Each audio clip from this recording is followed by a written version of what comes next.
Hi friends, எல்லோரும் எப்படி இருக்கீங்க? நல்லா இருப்பீங்க. பேசும் கிரகங்களிலிருந்து உங்கள் நித்யா ராஜேந்திரன். ஃப்ரெண்ட்ஸ், நம்ம போன பதிவில் கிரியாசக்தி, இச்சாசக்தி, ஞானசக்தி அப்படிங்கிற விஷயங்களையெல்லாம் பார்த்தோம் இல்லைங்களா?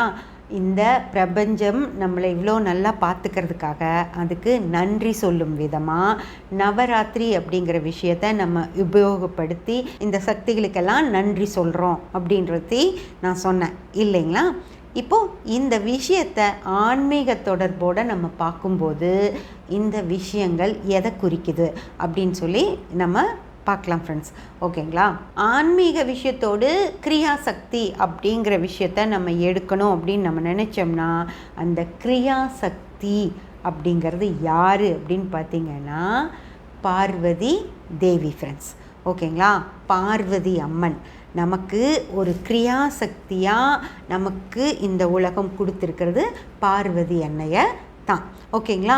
இவங்க பார்வதி தேவிக்கு பல ரூபங்கள் இருக்குது. மீனாட்சி அம்மன், காமாட்சி அம்மன், பண்ணாரி அம்மன், ஓம் சக்தி அம்மன், வாராகி அம்மன், அந்த மாதிரி நிறைய ரூபங்களில் நம்ம பார்வதி தேவியை கும்பிடலாம் ஃப்ரெண்ட்ஸ். என்ன ரூபமாக அவங்கள கும்பிட்டாலும் அவங்களோட சக்தி என்ன அப்படின்னு சொல்லி பார்த்தீங்கன்னா ஒரு அம்மாவா தெய்வத்தாய், ஒரு குழந்தை பசியோட, உங்களுக்கு தெரியும் காமாட்சி அம்மன் கதை உங்களுக்கு தெரியும் இல்லையா? அந்த குழந்தை பசியோடு இருக்குது அப்படிங்கிறக்காக பாலூட்டி வளர்த்த தாய், அப்படி ஒரு அன்பு நிறைந்த தாய் அப்படிங்கிற இடத்துலையும் அவங்கள நம்ம வைக்கலாம். அதே போல் மீனாட்சியாக இருந்து சுந்தரேஸ்வரரையே ஆட்சி செஞ்ச ஒரு ஆளுமை பெண்ணாகவும் அவங்கள நீங்கள் பார்க்கலாம். ஓம் சக்தி தாய் அப்படின்னு சொல்லி பார்த்தீங்க அப்படின்னா அவங்கள எதையும் என்ன ஒரு விஷயத்தையும் எதிர்கொள்ளும் திறன் அப்படிங்கிற விஷயந்தான் சக்தி வடிவமாக அவங்க இருக்காங்க ஃப்ரெண்ட்ஸ். அதே போல் தீமைகளை எதிர்க்கக்கூடிய இடத்துல பண்ணாரி தாயாக இருக்காங்க. எந்தவித தவறுகளும் நடக்காமல் பார்த்துக்கிறதுல வாராகி தாயாக இருக்காங்க. அந்த மாதிரி அந்த அம்மாவுடைய ரூபங்கள் நிறையா இருக்குது ஃப்ரெண்ட்ஸ். ஓகேங்களா? அவங்கள தான் நம்ம கிரியாசக்தி அப்படிங்கிற இடத்துல நம்ம வச்சுருக்கோம். ஏன் அப்படின்னு சொல்லி பார்த்தீங்கன்னா அதாவது தூண்டுகோல் அப்படிங்கிற விஷயத்த அந்த அம்மனால் மட்டும்தான் நமக்கு மிக சிறப்பாக கொடுக்க முடியும். அப்படிங்கிறதுனால அவங்கள கிரியாசக்தி அப்படிங்கிற இடத்துல நம்ம வைக்கிறோம் ஃப்ரெண்ட்ஸ். இந்த நவராத்திரி 9 நாட்கள் இருக்குது இல்லைங்களா? அதில் 3 நாட்கள் அம்மனுக்கு, பார்வதி தேவிக்கு தான் நம்ம சமர்ப்பிக்கிறோம். அம்மாவை நினச்சி அந்த நேரங்களில் அவங்களோட போற்றிகளை பாடி அவங்களுக்கு பிடிச்ச விஷயங்களையெல்லாம் படைத்து நம்ம அந்த முதல் 3 நாட்கள் நவராத்திரி பிரதமை அன்னைக்கு ஆரம்பிக்குது இல்லைங்களா? பிரதமை, துவிதியை, கிருதியை, அந்த 3 நாட்களும் பார்வதி தேவி அந்த கிரியாசக்தி அப்படிங்கிற இடத்துல பார்வதி தேவியை வச்சு நம்ம அவங்கள வழிபடுறோம் ஃப்ரெண்ட்ஸ். ஓகேங்களா?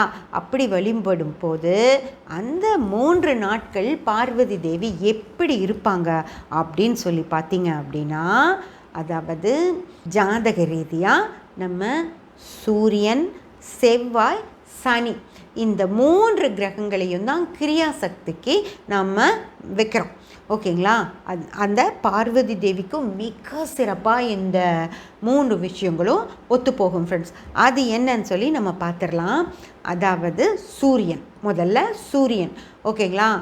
சூரியன் அப்படின்னு சொன்னாலே இந்த உலகையே ஆளுமைப்படுத்துறது சூரியன் தான். சரிங்களா? இப்போது அது என்ன ஆளுமை பண்ணிடுச்சு சூரியன் அப்படின்னு சொல்லி கேட்டிங்கன்னா சூரியன் ஒரு நாள் காலையில் 6 மணிக்கு வரல. ஓகேங்களா? சூரியன் வரவே இல்லை, அப்படியே இருட்டாகவே இருக்கும்.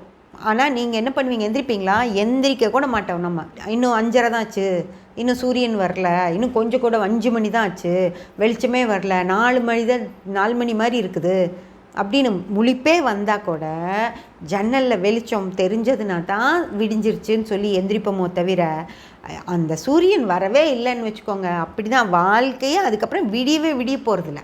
நம்ம யாரும் எந்திரிக்க போகிறதில்ல.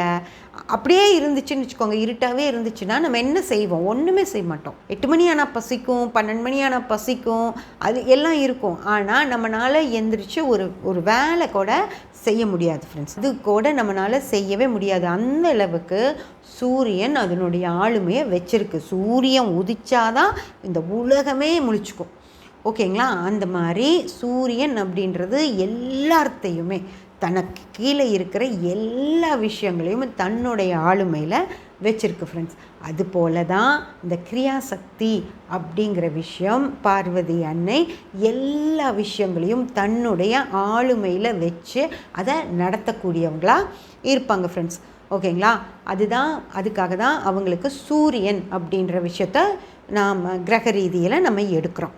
ஓகேங்களா? கிரியாசக்தி அப்படிங்கிறதுக்கு எல்லாத்துக்கும் ஒரு பவர் வேணும் அப்படிங்கிறதுக்காக தான் நம்ம அவங்களுக்கு சூரியனை எடுக்கிறோம். அதுக்கு ஒரு எக்ஸாம்பிள் பார்த்தீங்க அப்படின்னா, செல்வி ஜெயலலிதா அவர்கள், நம்ம முன்னாள் முதலமைச்சர், மறைஞ்ச முதலமைச்சர் திரு ஜெயலலிதா அவங்கள யோசிச்சு பாருங்கள் ஃப்ரெண்ட்ஸ். என்ன ஒரு ஆளுமை இருந்தது. ஒரு பெண் தான், ஆனாலும் அவங்க எல்லாத்தையுமே தன் கட்டுக்குள்ளே வச்சுருந்தாங்க இல்லைங்களா? யாருமே பேசவே முடியாது அவங்க முன்னாடி. அவங்க என்ன சொல்கிறாங்கன்னு கேட்டுட்டு அவங்க பேசுவாங்களா இருக்கும். ஆனால் அவங்க முன்னாடி யாரும் வாயை கூட திறக்க மாட்டாங்க இல்லைங்களா? அதுதான் ஆளுமை அப்படின்னு சொல்கிறது. எல்லாத்தையும் தன் வசப்படுத்தி அவங்க ரொம்ப சிரிச்சுட்டு தான் இருப்பாங்க. நீங்கள் எப்போது அவங்க முறைச்சி கோபமாக இருந்து பார்த்துருக்கீங்களா? சிரிச்ச முகமாக தான் இருப்பாங்க. ஆனால் அதுக்கு பின்னாடி முகம் சிரிச்சுக்கிட்டு தான் இருக்கும்.